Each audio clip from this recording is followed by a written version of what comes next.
Hello folks, it's Charlie in Westeros here, and I am back with you all with another Game of Thrones discussion video. I just got back a couple hours ago from seeing the last two episodes of Season 4 in IMAX, and at the end of the movie they basically showed us the Season 5 preview trailer, so needless to say it was pretty freaking amazing. So I thought I would come to you all right now and just share my thoughts and feelings and impressions as to what we can expect from Season 5. Also, this video contains spoilers, so if you have not read the Game of Thrones or the Song of Ice and Fire books, I suggest you turn away right now, because this video contains spoilers, obviously. So, without further ado, let me just get right into it. Also, I apologize if this video seems a little disjointed. I started typing up a shit ton of notes, but my thoughts are all over the place, and it's super late right now. It's like 2 a.m., but I really want to get this video out there, so bear with me if it kind of gets slow at some points. Anyway, I'm going to first start off by talking about Sansa and Littlefinger in the Vale of Arryn. We have a quote by Peter Baelish to Sansa at one point where he says, "There is no justice in this world, not unless we make it. Avenge them." So of course this kind of implies that, you know, he's telling her to avenge her family that have been killed off in the past 4 seasons. Also, we also see some Arryn soldiers on the move, which is very interesting, I find. This kind of indicates to me that we're probably going to get a fair bit more of Sansa's story than we've seen in the book so far. I do suspect that these soldiers are a sign also that Baelish is maybe either sending forces to let Cersei know that Lysa Tully is dead, and that he kind of has control over that area for King's Landing, so he can kind of, you know, let her rest and do his own plotting with the Vale Lords and Elaine Stone / Sansa Stark. But given the line that Baelish delivers to Sansa, you know, that he wants her to avenge her family, it also kind of makes me wonder if they aren't moving the whole plot of Sansa marrying Harold Hardyng to somehow happen sooner as well, possibly. But then again, it is a strange thing for TV Peter Baelish to consider that option, considering how obsessed with Sansa he is, which he is, of course, as well in the books, but that's neither here nor there. My point is that if they don't at least try to kill off Robb and Arryn this season, then he, at the very least, needs to be really used by Sansa and Peter Baelish to do something, or to further Baelish and Sansa's goals. Also, given that Sansa looked really afraid, I really do wonder if they don't actually kill Robb and Arryn almost immediately, or something. Definitely the quick clip of the Arryn soldiers on the move means something. Big is up, though, I will say you that much.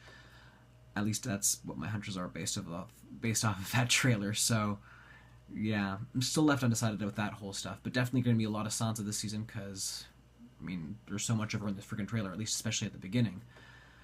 But let's just move along to the north now. So, in the north, we get glimpses of Men of the Night's Watch, along with Stannis, Melisandre, and Davos surrounding what looks like an execution platform, or where they're going to build a pyre.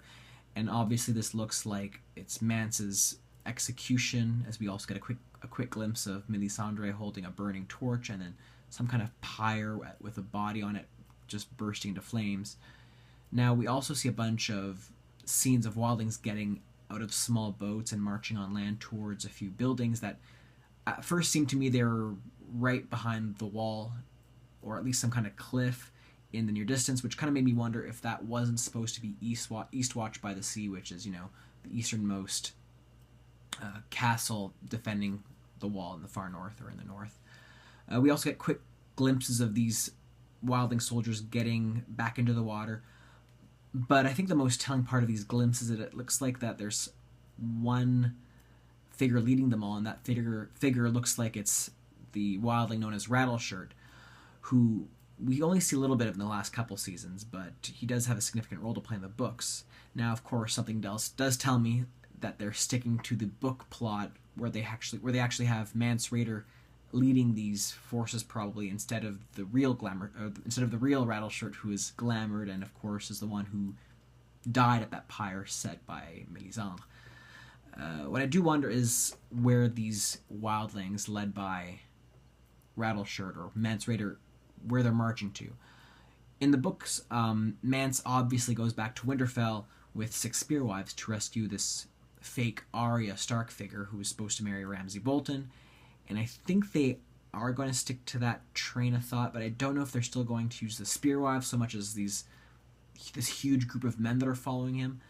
And I also suspect that the fake Arya character, rather than being the Jane Poole girl that we know from the books, it's probably going to be that Miranda girl, Ramsay's girlfriend, I guess, in the TV show. And if they do get that route, it'll be really interesting to see how they deal with the whole rescuing a fake Arya, that's for sure. Another issue is that it looks like Mance, or Rattleshirt, is leading a whole lot more than just, a few Spearwives, since it's pretty much all men behind him, like I mentioned. So I don't know if it's even some sort of attempt at attacking the Boltons themselves, or if it's even possible they're completely deviating from the books entirely, and they might use this party of raiders that, Mance has sent. You remember in the end of last season where Mance sent a party of raiders to climb the wall further away from Castle Black when the Battle of the Wall happens. I wonder if they aren't going to use those wildlings as the ones being led by Rattleshirt, and maybe have him, I don't know, play some kind of terrorizing role in attacking the countryside in the north. I don't know. This really left me with a lot of questions rather than answers, to say the least, so good job HBO on that much.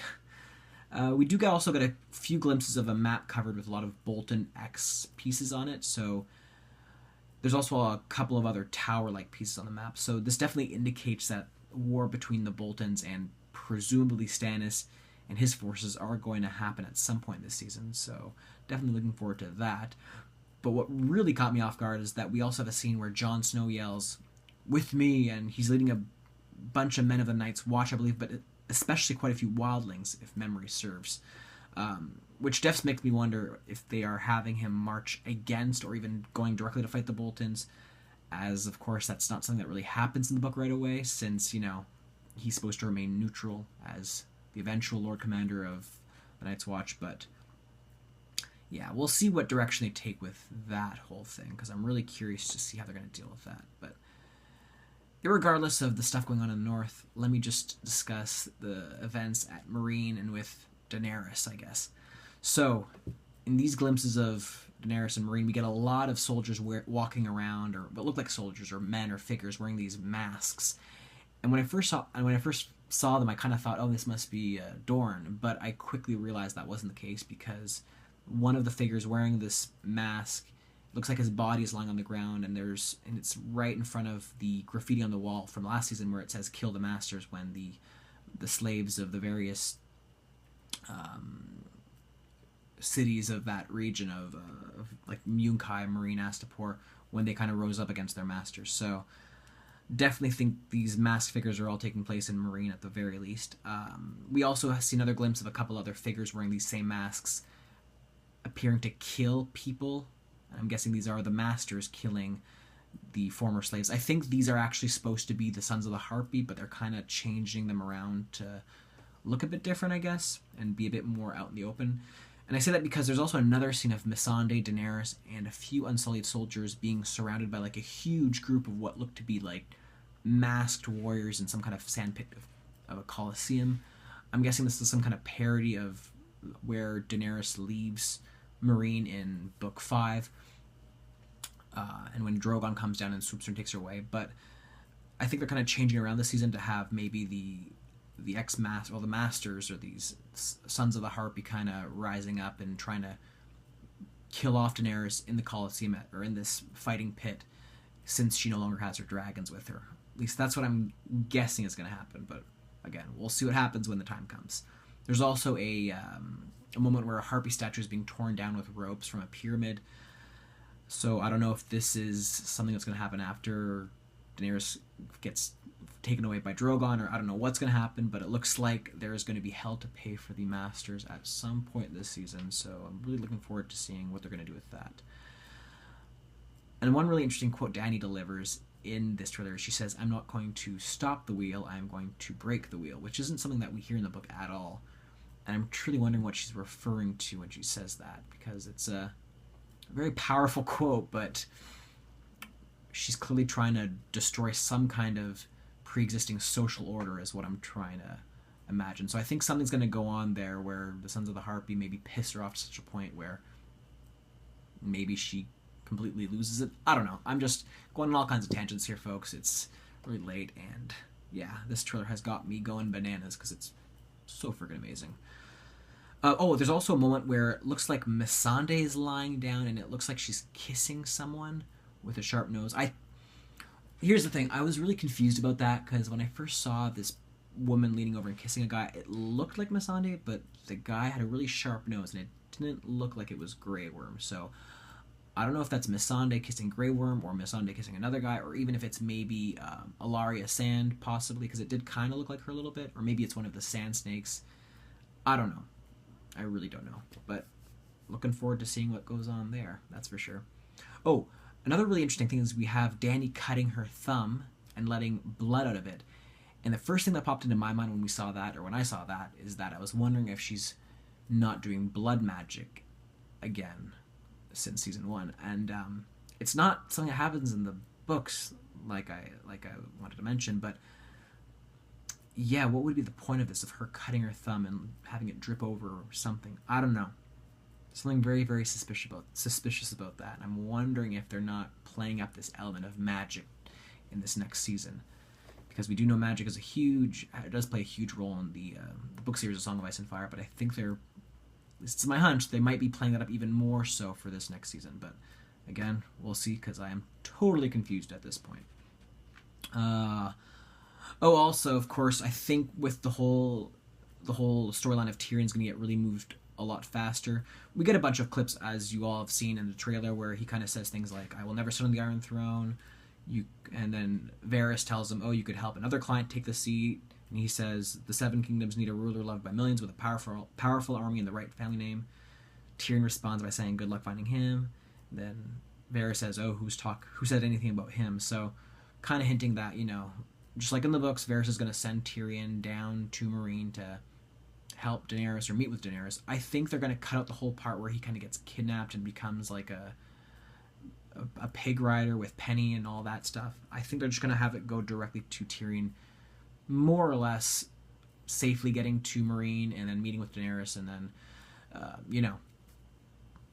discussing with her and, being a part of her inner circle at some point. And I say that because there's also been pictures released where he's standing where Tyrion or Peter Dinklage is standing right next to Emilia Clarke when they're filming Game of Thrones. So for this season 5. So I think that they're really cutting down on that whole part of Dany and Tyrion being so close to each other but not meeting, because I think they're going to just have them meet, because there's a lot of things that seem to have been cut out of the books for the TV show this season, and I think this is definitely one of them, and that kind of came across to me in this trailer anyway. So again, we'll see what happens there. Also, we get some pretty cool clips of Dorne, some sand snakes standing around as one of them uses her whips to break a barrel in half, which was pretty awesome. Not a lot of, crazy things I had to report there. There's one scene where Arya Sand is being surrounded by soldiers, but I'm guessing that's just her return to Dorne, or maybe they're having this whole... Okay, in the books they have a plot where Arianne Martell tries to kind of take power away from her father. So we all know that whole plot there. I'm wondering maybe if they're not using Arya Sand as the Arianne Martell storyline, if they're not switching those characters, or because they basically looks like they cut out the Arianne Martell character, and I wonder if they're just not using Arya Sand in some way or other because she's wanting to get vengeance for her ex, or her dead paramour. But I'm hoping we'll find out more about that in the upcoming trailers. But that's maybe my hunch that from what I've seen in this trailer. Otherwise, Dorne looks like a very lush, hot place. Lots of palm trees, lots of greenery. And there's also one quick clip of a Dornish rider, some Dornishman, I think it's Dornishman, riding a horse, and it looks like the horse gets hacked down and he falls off the horse. I didn't quite know what to think of that. I don't know if that might have something to do with Jaime going to Dorne. There's been a lot of stories of Jaime being in Dorne, and I wonder if that's not part of it. I don't know. Again, a lot of things I'm still really confused about in this trailer, so if you guys have any thoughts or insight onto that matter, please share them in the comments below. And I'll just move along to the next short topic from the trailer, which was Arya. I mean, Arya's scenes were pretty self-explanatory. We have Arya arriving at the House of Black and White. We see the door is black and white. And then we have a quick scene of her swinging Needle around what looks like she's atop of a structure, so I'm guessing that kind of hints at her still holding on to her Arya identity to some degree as she becomes one of the faceless men. But again, there's only 2 small clips with her in it, so I think that's all there can be said about that. And now for the last chunk of scenes were those that took place more or less at King's Landing, or those surrounding Cersei. The actual trailer itself starts off with Jaime in front of Tywin's dead body in the Sept of Baelor. We also have a quick scene of Tommen and Margaery getting married, which does not happen in the books right away, as far as I recall. I think it's been their marriage is planned, but they don't get married yet. But it looks like in the TV show this season they are getting married, which is, wow, huge deviation from the books, that's for sure, I think, or at least in terms of how fast they go through that. There's also a quote that sounds like it's being delivered by Cersei, where she says, "Nothing is more hateful than failing to protect the ones you love." And it sounds like her, but it's sounding a little raspy as well, so I'm wondering if that's also a line that she delivers after she's been taken by the High Sparrow and the Sparrows because of the incest and, sex outside of marriage charges that the High Sparrow brings against her. We also have a quote from Olenna Tyrell, which I was really surprised by, because I thought they were kind of finished with her for a while since she went back to Highgarden, but I guess she must come back this season, presumably to try and rescue Margaery, I guess, who's also arrested under Cersei's lies, because they have a quote where Olenna says, they'll never even find what's left of you, and I'm guessing that must be a threat from Olenna directed to Cersei. I'm guessing. That's my hunch. I don't know what else situations could happen where Olenna would be that pissed off. I definitely think they're using her as as the leading figure at King's Landing for the Tyrell side of things, because they don't. Yeah, I think that's all I have to say about that matter. Sorry guys, I'm losing my train of thought here. Another scene we have in King's Landing is Cersei opening some kind of little box with this sort of cylindrical object holding a pendant on it. I think it's a snake-like figure at the top of the box. I think this might be part of some kind of attempt of Cersei's to go and try to kill Tyrion, but it could also maybe be part of a change they might do in the show. And this is just, again, one of my hunches. They might be, trying to have Cersei try and kill Margaery. Maybe that's part of the whole charges brought against her. No, probably not. I don't think they would do that. I think they'll probably stick to the Cersei incest stuff. Whatever it was, that whole object looked like it contained poison, and I definitely think that was aimed for somebody on Cersei's behalf, and I definitely think that somebody must probably be Tyrion. So I think her eyes are everywhere, and she's looking for her little brother that she wants to get rid of for having done her so much wrong. We also, another cool scene, we get a little quick glimpse of the back of what looks like is young Cersei and her friend when they're off to visit Maggie the Frog. Again, another fairly self-explanatory scenes, but I do think they're going to start the next season with that scene. I think it's going to start off with Cersei and her friend off to visit Maggie the Frog when they're much younger, of course. I think that'd be a really cool way to start off the season anyway. That, or if they get the Lady Stoneheart figure in this season, but again, there's been no talk of her. I really hope they bring her in. I really do. She's one of the characters I really want to have on the series. Amidst all the other ones they seem to have cut out, but I'll leave it at that. And the last glimpse we get from this trailer, which takes place in King's Landing, is the Holy Men, or the Sparrows, destroying what I'm guessing are barrels of alcohol. And I think this, of course, hints to the fact that Cersei permits this order to be rearmed and rebanded, which is a bad move because they were disbanded for for the threat they posed to the crown. So definitely we're going to be seeing a lot of High Sparrows and Holy Men, Sparrows in general, causing havoc at King's Landing. So I'm really excited to see them, because that's one group I think that I dislike even more than Cersei and the Boltons and the Freys, even possibly, considering how much craziness they have going on there. But those are basically all the things I recall from the trailer off the top of my head, and that I've written down, and that I've seen from glimpses of the trailer online on YouTube from the kind of blurry versions they have there. So yeah, those are my thoughts.